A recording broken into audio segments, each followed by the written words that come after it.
Hi, hello. Thank you for watching this video. Those who watch this on the replay, thank you for watching. So in this video, we're going to be talking about when medications go wrong as far as like medication errors. And I'm going to share with you guys some of the things that I've seen and what happens and what you need to know so that way you don't make the same mistakes as well. So stay tuned and watch this video from the beginning to the end.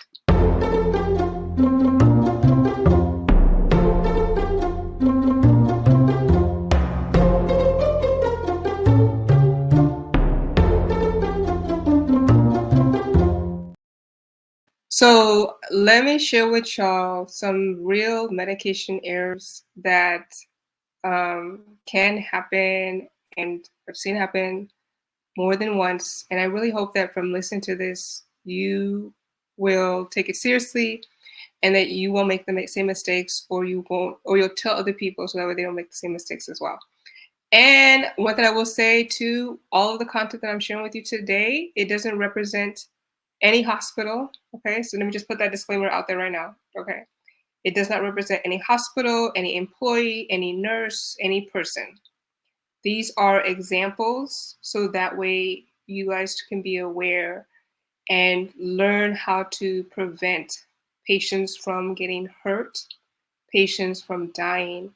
And also, it's just me also sharing stories because I've been a nurse for a while. And so I want to share with you guys some stories so that way you can see what is happening and what can happen. So let's see, where do we even begin? Where do we even begin with these stories? So the first one, I remember there was a time where I got reports, okay, and I was working on a med surge tele floor.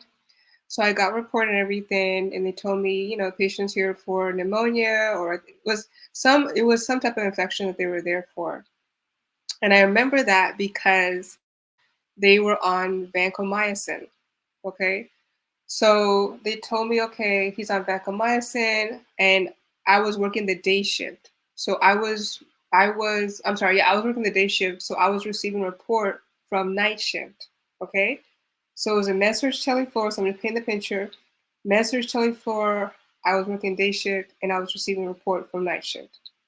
And they told me that they had hung vancomycin, okay? And it was, like I said, I was going to report at 7 o'clock, 7 a.m., and they hung the vanco at 6 a.m. So I was like, okay, cool, awesome, great, thank you, glad you did that, right? And then I went and did my rounds, okay? Went and did my rounds, and you have to, this is why it's so important that at the start of your shift, you actually like look at everything. Don't just like do a quick glance at the patient, or even, I know especially new grad nurses, you're really doing head to toe assessments on every single patient. Spending in the room like 30 minutes, but that's another story. So this is why you got to do an actual real thorough assessment. So I went into the room and everything, and then I look at the patient. I asked the patient how they're doing. Of course, we're knocking in, washing my hands, all that good jazz. Introducing myself, saying, hey, my name is Chioma. I'm going to be your nurse tonight. How are you feeling right now? Asking them some quick questions. And then whatever they're there for, I think I listened to their lung sounds because I think it was some type of respiratory infection. And then, yeah. Okay, so I did like a quick assessment on them and everything. Then I went over to make sure, because she told me that she hung the vanco at 6 o'clock. So it's now 7 o'clock, right? And usually vancomycin, it should run, depending on how big the bag is, about an hour. Okay, so if you, depending on how big the bag is, how much is in the medication. So I'm thinking, okay, the bag should be done by now, right? It should be done or almost done, whatever. So then I go and look at the vanco bag, and I realize it's not vancomycin. Okay, so the vanco bag is actually a heparin bag, right? Okay, okay, yeah, okay. Because, and so it's not, it wasn't vanco, it was a different bag, which is horrible. It was heparin. And so luckily though, nothing had infused, because think about this, if a patient's getting heparin that doesn't need heparin, it's going to be, that's a huge risk, because that's a high risk medication. So so when that happens, you don't tell the patient, right? Oh my God. Ha! This is horrible. I'm sorry, Dr. So-and-so, but the last nurse, you know, there's some nurses that are messy like that. They gonna do that. They're gonna put all you on blast to the patient and report and everything. So of course I didn't do that. Okay, well, I'm gonna go ahead and check on your meds. All right. Okay, I'll be back. So I'm gonna go ahead and pick up the medication, right? And then I go and tell the charge nurse and show them what happened, right? So here's this. And then after that happened, the incident happened and was reported, and there was incident report, all that jazz that needed to be done. Then they had to evaluate this with the pharmacy and rule up the chain of command and essentially determine that the bags looked very similar. So that was causing the error. Now, granted though, the way that would have stopped anyways is to scan the bags, right? So you're supposed to scan the patient, scan the bag, but it can be easy and tempting to just hang everything and then you forget to scan it, right? Because you're in a rush because it was the end of the person's shift, right? So it could be easy for something like that to happen, and that's how huge errors end up occurring. So I will tell you right now. Luckily, like I said, the patient was fine, but as a result of that, they changed the label of the heparin bag versus Vanco bag to be a different color, so that way things like that doesn't happen again. And and you may be thinking like, well, how does that still happen, right? How do you still grab the wrong bag? Because a lot of times in a lot of med rooms in the hospital, work at the nursing station, or sorry, in the medication room, what happens? Pharmacy will come and they'll drop all the meds off in the med room, right? They'll put them all in one area, and it's like, and especially if you work on a med surg tele floor, a lot of the patients have similar diagnoses. A lot of them are sick with the same thing. So so many of them are going to be on the same meds. So they'll spread it out and they'll put all the IV piggyback drugs in the same area. And if you're in a rush and you're not thinking about scanning, you could pick up the wrong bag and then boom, you know. So that's an example of medication error. I remember there was another one that occurred when I was just very early. I just started working my second nursing job, right? And a different video I have to tell you about my first nursing job, which was a horrible experience, and I don't wish it on anybody. So with the second nursing job, what happened is I was working with what was I doing? Okay, with the second nursing job, I was working once again on the med surg floor, um, and I didn't see this. Okay, I didn't see this, but I heard of it from somebody else because nurses talk. Okay, nurses will talk. Like if you make an error, like everybody gonna know about it by tomorrow, right? So that's just one of the realities, especially depending on the type of floor that you're on. So what happened is that I guess this was a new grad nurse because a lot of times errors do occur a lot with new nurses, but it also can occur with older nurses too, nurses that have been around for a while, because you get so caught up in the same routine, you know. So anyway, so what happened with this situation is um, the charge nurse, oh hold on, the new nurse asked the charge nurse for something. Forgot what it was. She asked her for something. Okay, so whatever this thing was, it required the charge nurse to go into the room with her. All right, so she went into the room and she needed to give the patient a flu vaccine. Right, so she went into the room and she watched. She came into the room and then shortly afterwards, she saw. As I'm saying it, I'm sorry. This is not funny. This is not. It's not funny. It's not funny. I'm sorry. I'm sorry. Okay, it's not funny. Let me be serious. Let me be serious.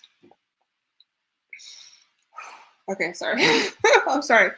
I'm sorry. I promise you I'm a professional person. I promise you I am. So what happened is that she essentially watched the new nurse give the patient the flu vaccine through the patient's IV. Okay. Now, the reason why that's a big deal is because you're not supposed to do that. All right.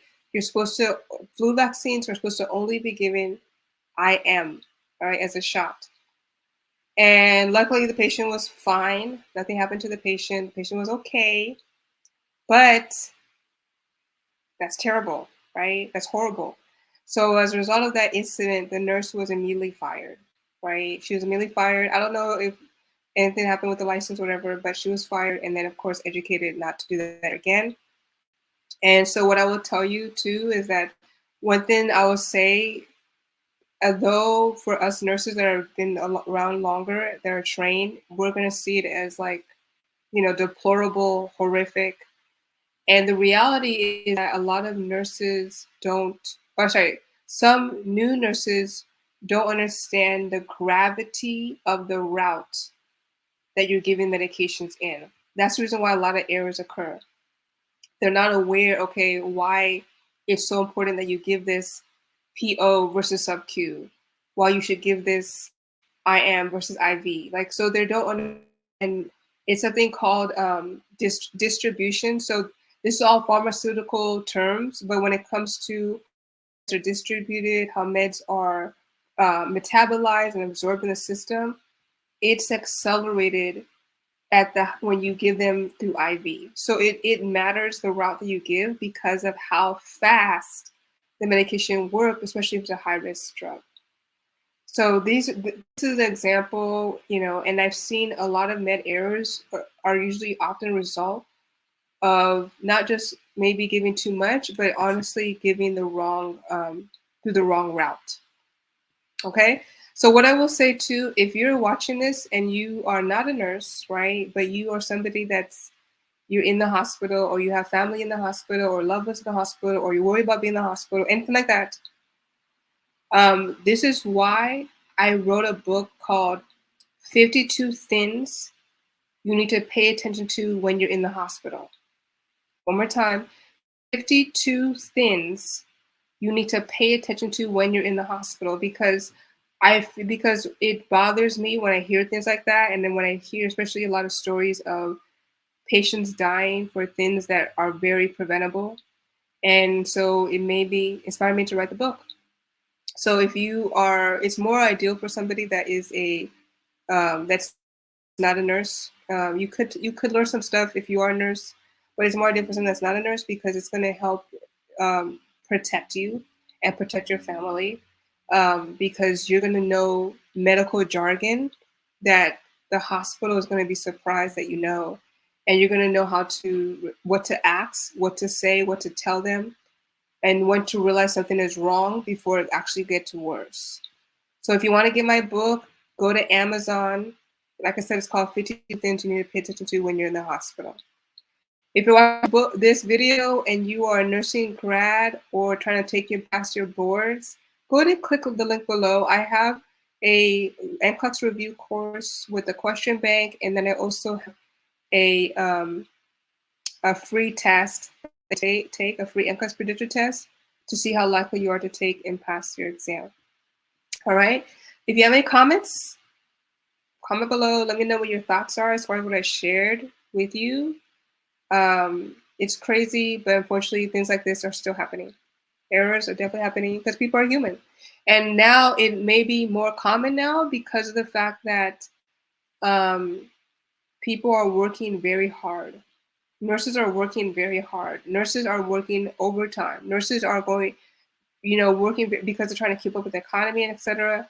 And so because they're working very hard, there's going to be more risk for mistakes. So you got to be alert and pay attention. All right. All right. So I'm going to hop off. Thank you for watching this video. Hit the subscribe and follow button if you found this helpful, and I'll see you guys the next time.